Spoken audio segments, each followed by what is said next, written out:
So Trump winning elections is a huge setback to not only climate talks but global cooperation in general.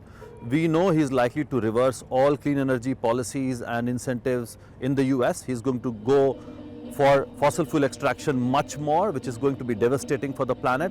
And he's not going to provide any climate finance, which is so vital for developing countries to transition away from fossil fuels.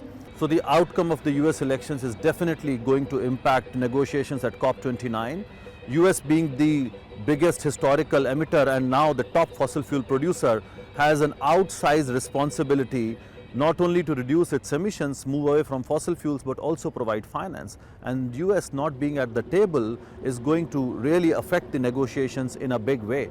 Because what we need right now is more ambition, and developing countries have been looking to developed countries to meet their targets, and here we are where US is not going to be able to meet its obligations and not even provide finance. So it's going to affect climate action across the board.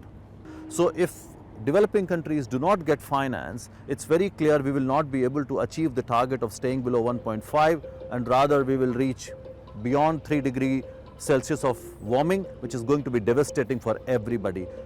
We want an ambitious goal, and as climate activists and civil society, we are demanding at least $5 trillion should be committed annually to be provided, and out of that $1 trillion should be public finance, which means grant.